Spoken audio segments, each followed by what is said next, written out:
નમસ્કાર મિત્રો, સ્વર ગુર્જરીમાં હું નંદિની ત્રિવેદી આપ સૌનું સ્વાગત કરું છું. આજે સ્પેશિયલ દિવસ એટલા માટે છે કે આજે આપણા સૌના ચાહીતા ગઝલ ગાયક જગજીતસિંહ એપિસોડ કરવાનો પ્રયોજન એ પણ છે કે મને 1999માં મેં એમનો ઇન્ટરવ્યૂ કર્યો હતો જ્યારે હું મુંબઈ સમાચારમાં હતી અને એ ઇન્ટરવ્યૂમાં એટલી બધી સરસ વાતો થઈ હતી તો મને એમ થયું કે એક જગજીતસિંહ સાથેનો જ ઇન્ટરવ્યૂ આ ચેનલ ઉપર થોડોક વાંચીને થોડોક જે મને સ્મૃતિમાં છે એ બધું કહીને અને એમની ગઝલો સાથે હું રજૂ કરું. તો આ તમને આ જે કટિંગ છે એ દેખાતું હશે. જગજીતસિંહનો જે ઇન્ટરવ્યૂ મેં લીધો હતો 1999માં, જેનું ટાઇટલ છે યહી તો હૈ યાદે જિંદગી કી. એટલે ઘણી બધી યાદોની સફર આ મુલાકાતમાં ખુલી હતી. તો એમાંથી હું કેટલાક અંશો તમને વાંચી સંભળાવીશ અને થોડીક વાતો કરીશ ને થોડીક ગઝલો સંભળાવીશું. તો મિત્રો, વાત છે 1999ની, એટલે એ વખતે તો જગજીતસિંહ બહુ પીક ઉપર હતા અને એમની ગઝલોની દીવાની આખી દુનિયા હતી. તો હું પણ એ જ બધી ગઝલો જે માનસ પટ પર ચાલી રહી હતી એ ગઝલો સાથે એમનું વોર્ડન રોડ અને પેડર રોડની વચ્ચે આવેલું મકાન પુષ્પમિલન, એ વિવેકસિંહ લેન તરીકે ઓળખાય છે અને વિવેકસિંહ એમના દીકરાનું નામ, એના નામ ઉપરથી જ એ લેનનું નામ અપાયું હતું. અને એ બધી સ્મૃતિઓ વાગોળતા હું એમના મકાનમાં પ્રવેશું છું. જગજીતસિંહનું બાળપણ રાજસ્થાનના ગંગાનગરમાં વીત્યું હતું અને 7 ભાઈ બહેન, એટલે કોઈ સ્પેશિયલ ટ્રીટમેન્ટ મળવાનું તો કોઈ સંભાવના નહોતી. એટલે જે બીજા ભાઈ બહેનો કામ કરે એ બધું જ કામ જગજીતસિંહે પોતે કરવું પડતું. અને માતા પિતાને પણ આ બધી વસ્તુઓમાં કંઈ બહુ રસ નહીં કે દીકરો ગાયક બને કે સંગીતકાર બને, કારણ કે મધ્યમ વર્ગી કુટુંબ. અને પિતાને તો એમ હતું કે હું દીકરાને IAS બનાવું. પણ જગજીતસિંહને સંગીતમાં બહુ શોખ હતો, તો એમનો શોખ પીછાણીને પિતાજીએ એમને માટે એક ગુરુ રોક્યા હતા અને જગજીતસિંહે 11 વર્ષની ઉંમરથી સંગીત શીખવાનું શરૂ કર્યું. અને એ સમયને યાદ કરતા જગજીતસિંહ કહે છે કે એ વખતે અમારી સ્થિતિ બહુ જ નબળી હતી, આર્થિક સ્થિતિ, અને હું સાઉથ મુંબઈની એક ખોલીમાં રહેતો હતો. આ બધી સ્મૃતિઓમાં જગજીતસિંહ ખોવાઈ જાય છે. એટલે હું એમને પૂછું છું કે અત્યારના વૈભવી જીવનમાં તમને બાળપણના દિવસો યાદ આવે છે ખરા? એટલે જગજીતસિંહ કહે છે કે ઘણી વાર યાદ આવે. અમારે ત્યાં પાણીની તંગી એટલે પાણી ભરવા જવાનું કામ મારું.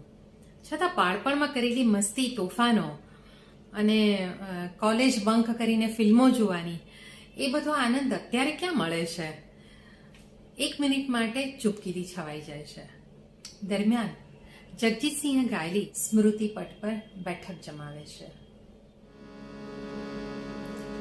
ये दौलत भी ले लो, ये शोहरत भी ले लो, भले छीन लो मुझसे मेरी जवानी, मगर मुझको लौटा दो बचपन का सावन, वो कागज की कश्ती, वो बारिश का पानी, वो कागज की कश्ती, वो बारिश का पानी, वो कागज की कश्ती, वो बारिश का पानी.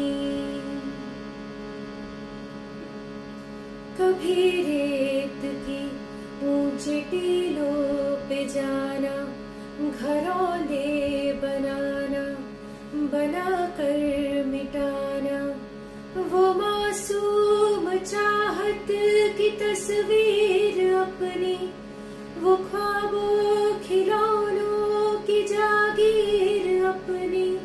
न दुनिया का गम था न रिश्तों के बंधन, न दुनिया का गम था न रिश्तों के बंधन.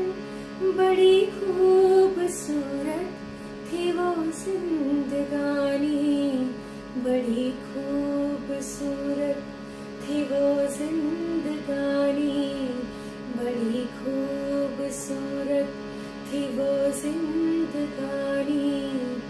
वो कागज की कश्ती, वो बारिश का पानी. જગજીત સિંહના સૌ પ્રથમ પોપ્યુલર આલ્બમ અનફર્ગેટેબલ એને તો કોઈ ના ભૂલી શકે. એની જે સરસ મજાની ગઝલો સરકતી જાય હે રૂખ સે નકાબ આહિસ્તા આહિસ્તા, પછી પેલી તો બહુ જ સરસ છે, ચિત્રા સિંઘે ગાઈ છે, એક ને એક શમ્મા અંધેરે મેં જલાએ રખીએ, પછી કિસી રંજીશ કો હવા દો. એટલે આ બધો જમાનો જે શરૂ થયો હતો અને લોકોને જગજીત સિંહનો મખમલી અવાજ એટલો બધો પસંદ આવ્યો હતો કે પછી તો એમના એક પછી એક આલ્બમ બહાર આવતા ગયા. અને મિર્ઝા ગાલિબ આલ્બમને તો કોઈ ભૂલી ના શકે. બહુ જ સુંદર ટેલિવિઝન પર એ સિરિયલ રજૂ થઈ હતી મિર્ઝા ગાલિબની, અને એમાં સંગીત જગજીત સિંહે આપ્યું હતું. અને જગજીત સિંહના એ ઘેરા મુલાયમ અવાજમાં આ ગઝલો સાંભળવી એ અદ્ભુત લાવો. ગાલિબના એ કેસેટ આલ્બમ સાંભળો તો તમારી જિંદગીના ઘણા બધા શેડ્સ આવી જાય એમાં. લગભગ એવું જ તાજેતરમાં બહાર પડેલું, એટલે કે એ વખતે 1999માં મરાસીમ આલ્બમ હતું, જે ગુલઝારની સાથે જગજીતસિંહે રજૂ કર્યું હતું. અને એની ગઝલો તો આપણે ક્યારેય ભૂલી તો ના જ શકીએ, પણ જો તમે સાંભળો તો એ સતત તમારા મનમાં ઘુમરાયા કરે. એટલી સુંદર ગઝલો, શામ સે આંખ મેં નમી સી હૈ, હાથ છૂટે તો રિશ્તે નહીં તોડા કરતે, આ બધા ગઝલો જો સાંભળીએ તો એક અદ્ભુત એરા આપણને યાદ આવી જાય. અને મારી ગુલઝાર સાહેબ સાથે પણ મરાસીમના આલ્બમ નિમિત્તે મુલાકાત થઈ હતી. અને જગજીતસિંહ એ વિશે જણાવે છે કે ગઝલના ઇતિહાસમાં ગાલિબનું સ્થાન સૌથી ઉપર છે. તેમનું કાવ્ય તત્વ, મીટર, રવાનગી, ગૂઢતા, હાસ્યવૃત્તિ અને જીવન પ્રત્યેના અભિગમ એ બધું જ બહુ જ ઇન્ટરેસ્ટિંગ છે. અને ગુલઝાર સાહેબની તો શું વાત કરું, બહુ જ સરળ પ્રકૃતિના સરસ કવિ છે, અને એમની સાથે કામ કરવું બહુ આસાન છે. મને એમની કવિતાઓ ખૂબ ગમે છે. 10 વર્ષ પહેલા જ એમની કવિતાઓનું આલ્બમ તૈયાર કરવાનું નક્કી કર્યું હતું, પણ એ તો હવે જ્યારે સંજોગ આવે ત્યારે જ શક્ય બને ને. બાકી એ પહેલા સીતમ ગુલઝાર સાહેબની એક ફિલ્મ હતી, એના માટે પણ મેં ગીતો કમ્પોઝ કર્યા હતા. પણ મરાસીમ આલ્બમ બહાર પડી રહ્યું છે અને એના ગીતો ખૂબ લોકપ્રિય થઈ રહ્યા છે. તો એ અત્યારે મારા માટે બહુ જ મોટી ઘટના છે. સાથ સાથ અને અર્થ, એની ગઝલોએ તો એ વખતે બધા યુવાનોને દીવાના બનાવી દીધા હતા. મને લાગે છે કે લગભગ એ જનરેશન એ વખતે જે હતી મોટી થઈ રહી હતી, એમના કંઠે આ ગીતો અને ગઝલો એકદમ બેસી ગયા હતા. ફિલ્મ અર્થમાં કૈફી આઝમીની ખૂબસૂરત ગઝલો અને સાથ સાથમાં જાવેદ અખ્તરની ગઝલો, આ બંને યુવા દિનોને મોહી લીધા હતા. આ બંને ફિલ્મોના જે ગીતો અને ગઝલો છે એની પણ એક નાનકડી મેડલી આપણે સાંભળીએ. तुमको देखा तो ये ख्याल आया, तुमको देखा तो ये ख्याल आया, जिंदगी धूप तुम घना साया, तुमको देखा तो ये ख्याल आया, हम जिसे गुनगुना नहीं सकते, हम जिसे गुनगुना नहीं सकते, वक्त ने ऐसा गीत क्यों गाया, जिंदगी धूप तुम घना साया, तुमको देखा तो ये ख्याल आया, आंखों में नमी हंसी लबों पर, आंखों में नमी हंसी लबों पर, क्या हाल है क्या दिखा रहे हो, क्या हाल है क्या दिखा रहे हो, क्या गम है जिसको छुपा रहे हो, मुस्कुरा रहे हो, क्या गम है जिसको छुपा रहे हो। प्यार मुझसे जो किया तुमने तो क्या पाओगे। मेरे हालात की आंधी में बिखर जाओगे।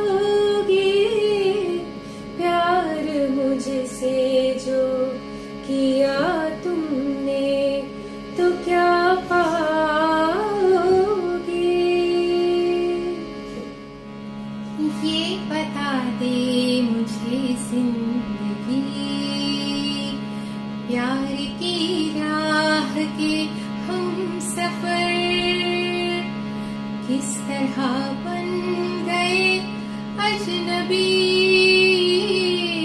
ये बता दे मुझे जिंदगी,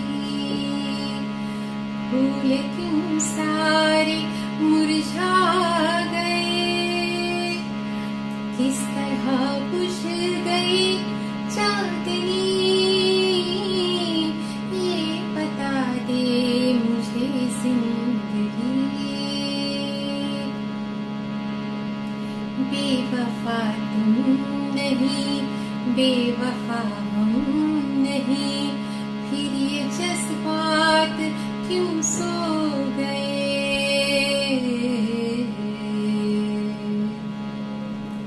बेवफा तुम नहीं, बेवफा हम नहीं, फिर ये जज्बात क्यों सो गए।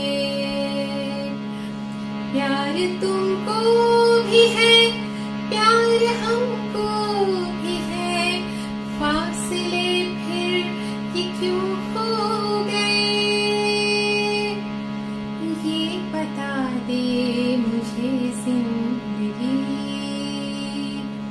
फूल क्यों सारे मुरझा गए, किस लिए बुझ गई चांदनी। ये बता दे मुझे जिंदगी, ये बता दे मुझे जिंदगी, ये बता दे मुझे जिंदगी। મિત્રો, હમણાં મેં તમને જે એક સારાંશ સંભળાવ્યો જગજીતસિંહ સાથેની મુલાકાતનો, પણ મુલાકાત દરમિયાન કેટલાક પ્રશ્નો પણ અમે એમને પૂછ્યા હતા અને એમણે બહુ સુંદર જવાબ આપ્યા હતા. તો એ પ્રશ્નો અને એના ઉત્તરોની એક ઝલક પણ તમારી સામે હું રજૂ કરું છું. સૌથી પહેલા તો મેં એમને પૂછ્યું કે સંગીતમાં ગઝલનો પ્રકાર જ કેમ પસંદ કર્યો.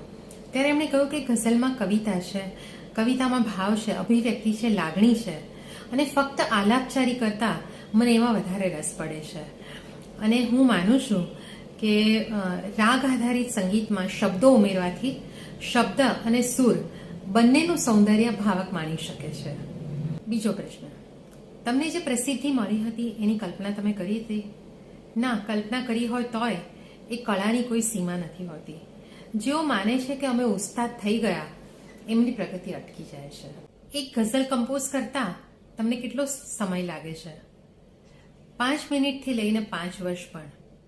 ધ અનફર્ગેટેબલ એ આલ્બમની જે ગઝલ છે આહિસ્તા આહિસ્તા, એને કમ્પોઝ કરતા મને 5 વર્ષ લાગ્યા હતા અને બની ગયા પછી હવે દર વખતે નવી નવી રીતે હું રજૂ કરું છું.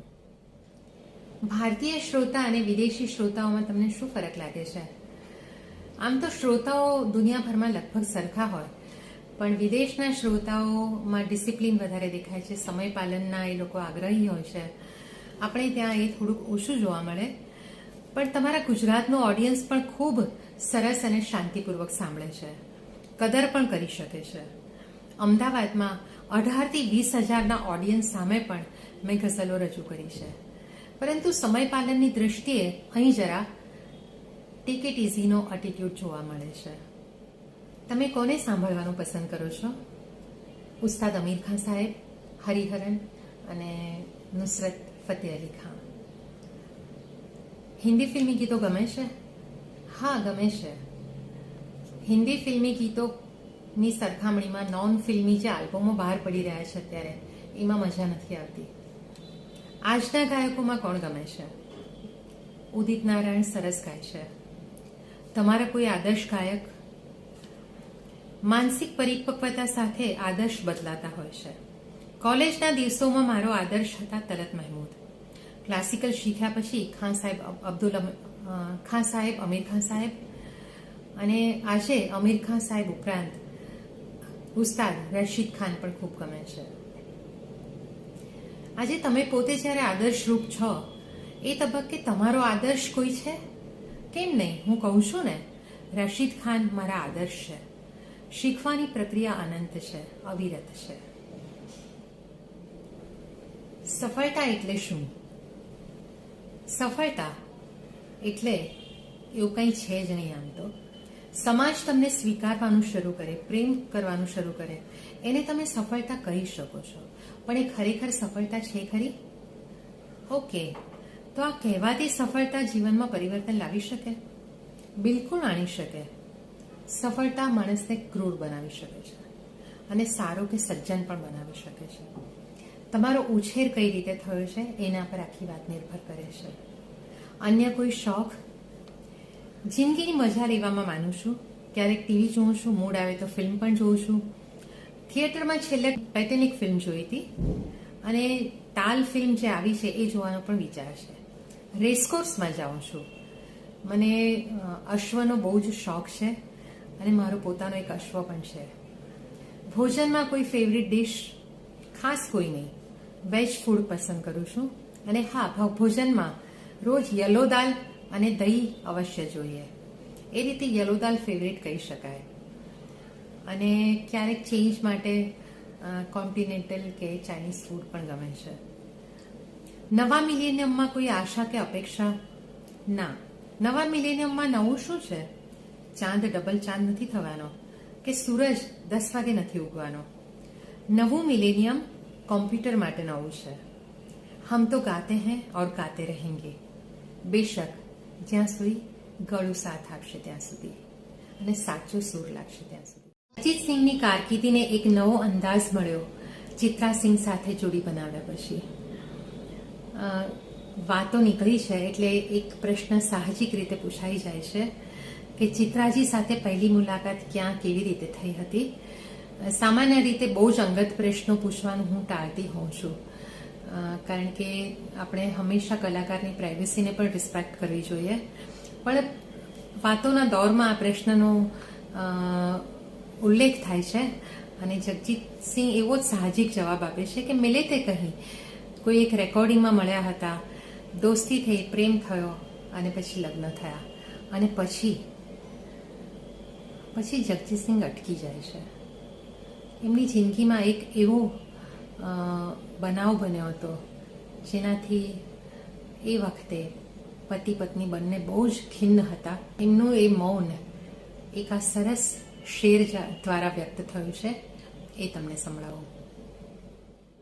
वो फिराक और वो विसाल कहाँ, वो शबो रोज माहो साल कहाँ. 1941માં જન્મેલા જગજીતસિંહે લગભગ 60 વર્ષની જિંદગીમાં અનેક ધૂપછાંવ જોઈ છે. જોકે અત્યારના તબક્કે તો એમને ઘણા માન મર્તબા મળ્યા છે. એટલે સ્વાભાવિક રીતે હું પ્રશ્ન પૂછું છું, શું તમે ખરેખર સુખી છો? એના જવાબમાં જગજીતસિંહ કહે છે, સંપૂર્ણ સુખી કાં તો બાળક હોય કાં તો પાગલ. મારી હેસિયત કરતાં મને ઘણું વધારે મળ્યું છે અને એમ વિચારો તો એ સુખ જ છે. ખાસ તો સ્વજનો, મિત્રો અને લોકોનો પ્રેમ, કદરદાની, નામ અને પ્રતિષ્ઠા મળ્યા એ ઓછું સુખ નથી. જગજીતસિંહ વાત પૂરી કરે છે. 1 કલાક અને 15 મિનિટ પૂરી થવા આવી છે. ભરપૂર વાતો કર્યાની સુખદ અનુભૂતિ સાથે હું નીકળવાની તૈયારી કરું છું એમના ઘરેથી અને એમના લિવિંગ રૂમમાં વિવેકસિંહની લાર્જ સાઇઝની એક સરસ તસવીર જોવા મળે છે. બાજુમાં જેનો પોર્ટ્રેટ પણ છે. પીકોક બ્લુ કલરના આખા ચિત્રમાં વચ્ચેના એક વર્તુળમાં વિવેકસિંહનો ચહેરો ગ્લો થતો દેખાય છે અને વિવેક એ જગજીત ચિત્રાનો એકનો એક પુત્ર 1990માં 18 વર્ષની ભાર યુવાન વયે કાર અકસ્માતમાં મૃત્યુ પામ્યો. અમારી નજર એ ચિત્ર પર સ્થિર થાય છે. આંખોનો પ્રશ્નાર્થ પામી જઈને ઘેરી ઉદાસી સાથે જગજીતસિંહ કહે છે, યહી તો હૈ યાદેं જિંદગી કી. મરાસીમની એક ગઝલનો ફરી એક શેર યાદ આવે છે. आंखों से आंसुओं के मरासिम पुराने हैं, मेहमान ये घर में आए तो चूभता नहीं धुआं. આંખોના આંસુઓ સાથેના સંબંધ એટલે કે મરાસીમ સાથે ભાવયાત્રા પૂરી થાય છે. એક અશ્રુ ટપકે છે, એક અશ્રુ અટકે છે.